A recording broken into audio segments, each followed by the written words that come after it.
Hey, everybody. This is Courtney Starhart. And after I got a bunch of calls after yesterday's post, I thought I would come on today and talk about something really near and dear to my heart, which is traditional native medicine. I didn't forget the sticky note. Let me tell you real quick about my story so that you have some background. I started off as an academic and a National Merit Scholar. I was once a normal person. No, I wasn't. Anyway, I got sick when my children were small, and I ended up moving out west to go back to my native roots. Western medicine completely failed me. Nobody could even figure out what was going on with me. And I was slowly dying. I was losing weight. I was bleeding out. I had infections all over my body. And no matter how many tests they took, they just couldn't seem to figure out what was going on with me. Of course, we all want to live, but when we have small children, I think it becomes an even stronger impetus because you love those children so much. You want to be there for them and you want to see them grow up and thrive and not be in an orphanage. When I got sick, my marriage broke up. My now ex husband left us because, of course, I seemed like a crazy person. My family distanced themselves, and I was left to deal with this really hard situation alone. And I dealt with it through a process that we call rainmaking. Okay. Rainmaking is this idea that we can connect to the force, that we can connect to these higher powers. And literally, in the tribal tradition that I ended up studying with, rainmaking is a requirement for a medicine person. So nowadays, everybody's calling themselves a shaman. Nowadays, everybody is playing around with plant medicine. If I had the time of day to worry about it, it would make me terribly sick to my stomach to think about the number of people who are serving plant medicine and calling themselves things that they aren't. Um, on the other hand of things, we see how the American Medical Association has really blocked a lot of us holistic health practitioners over time and fought with us and the big pharma and the hospitals, and how difficult it is for people who are alternative or holistic or chiropractic. Traditional Chinese medicine has now been recognized. So I'm here today to talk to you about traditional native medicine. TNM.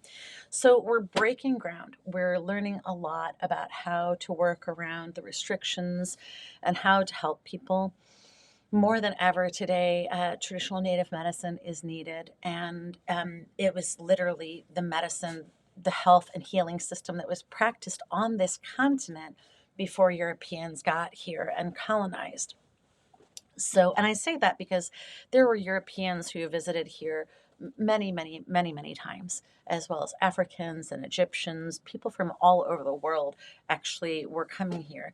And we have a very clear oral tradition in Native America, especially in the tribe that I studied with, about how there were all of these different visitors from all over the place. So, the holistic health system, or what we would otherwise call medicine, of Native America, was a lot like traditional Chinese medicine or Ayurvedic, holistic, but it included a couple of really interesting features, uh, which are some kind of superpowers, right? The medicine people, the native shamans of this continent were legendary, absolutely legendary. I have personally seen more than one person interact with elements and interact with the spirit world, interact with people's physiology in really miraculous ways. And I'm fascinated by the mechanism that allows this to happen. So, in this book, while I was dying, I did a bunch of research. In this book, I go out and I interview 10 world renowned experts in consciousness. The first one was Patricio Dominguez, and that is the gentleman that I eventually ended up studying with for 20 years. Just talked to him the day before yesterday to deal with a kidney stone situation with a client to make sure that Chanca Piedra is going to help. Anyway, so that's chapter one. Chapter two was the Princeton GCP, the Global Consciousness Project. Chapter three, John Major Jenkins, world renowned expert on Maya culture and history. Joseph Chilton Pierce, best selling author and researcher. He wrote a book called The Crack in the Cosmic Egg, which really alludes to this rainmaking process. So it goes on and on. Oh, Dr. Quantum, Chapter 5, Fred Allen Wolf. He's really well known from What the Bleep. Jose and Miguel Ruiz, I got to spend the day with them. And Patricio was friends with Miguel, and I eventually got to spend time with Jose more than once. Masaru Emoto, the water guy who took dark field microscopy pictures of water molecules. Um, oh my gosh.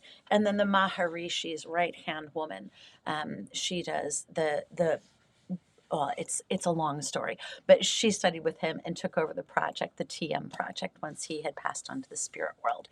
So we've got amazing interviews in here because I'm interested in the science of how the mind works.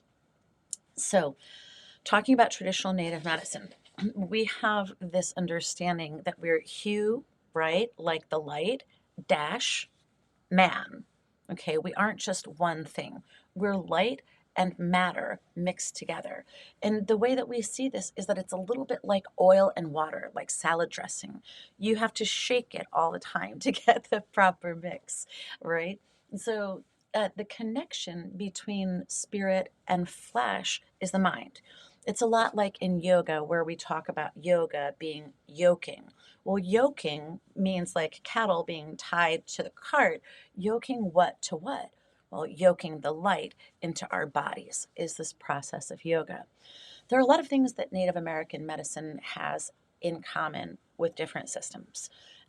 But the mind body thing is the most distinguishing feature, and also that we take pride in being able to work with the force and manipulate the elements in order to help people to heal, to present situations where more light comes into their bodies and they reorganize. We now have all of the evidence from Joe Dispenza's research that shows that when we get into a certain state of consciousness, our energy body opens up and goes boom, and you become more light than matter. When that happens, then great healing is possible. So during colonization, all of this was spurned. A lot of us were killed. A lot of us were incarcerated, tortured, mutilated, the whole nine yards. Um, and then we were called witch doctors. So I'm really happy to be alive during a time when we're allowed to have our ceremonies again, where we do have our religious freedom protected, and where there's beginning to be a comeback, this interest in the native ways. Because after all, there were Native Americans here before the Europeans came over and colonized, and we should very much be looking to the people who lived on this continent for millennia. Also, just as a side note, there were hundreds of millions of Native Americans here, and they literally chose not to do the wheel because the wheel, that which is round, represents something sacred. So the people who built Teotihuacan were not too stupid to use a wheel. Their children actually had little toys and trinkets that looked like cars. We knew exactly what a wheel was. We chose not to prostitute it, and we chose to use our feet. And we also didn't have domesticated animals other than the dog. So there were a lot of choices that we consciously made because oral tradition says that we made mistakes in past cycles. So we're coming to the end of a cycle, again, according to oral tradition, where we're in the darkest of dark times and the light is starting to come through. So if these traditions are something that you're interested in, I take private clients, I do group teachings. We also have an ayahuasca retreat here each month, and I work with people one on one. But the first step in the process is adjusting your diet, adjusting your health, and looking at you as a holistic being. So, if you want to boost your mental focus, if you want to boost your productivity and your vibrant health, you have to go through an entire process. It's not just about taking plant medicine. And in fact, a lot of my clients choose not to because they feel they don't need it or they think it might be overwhelming. So, even though we do work with plant medicine a lot as Native American practitioners traditionally, it's not really our go to. So, as a medicine woman, I see a lot of people going right for the psychedelics. And I also like to eat my dessert first. you know, but the medicine is the end stage. It's not the beginning stage. The first stage is figuring out what's going on and agreeing on what our vision is and where you want to get to. Just like if you were getting in a car, you would want to know where you're going, at least have a general idea. Especially if we were all getting in a car together as a group, we would want to have a plan that we agree upon for a destination. A lot of times we also make a map before we depart so that we can just enjoy the ride a little bit more. So that's what my consultations entail.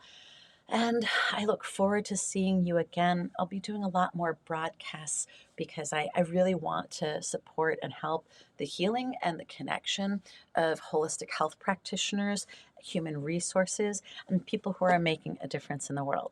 So, whoever you are, thank you so much for the work that you do, and thank you for showing up to listen to this. Again, I'm Courtney Starhart. You're welcome to check out the links to the Church of the Natural Law, or you can catch me by dropping me a message.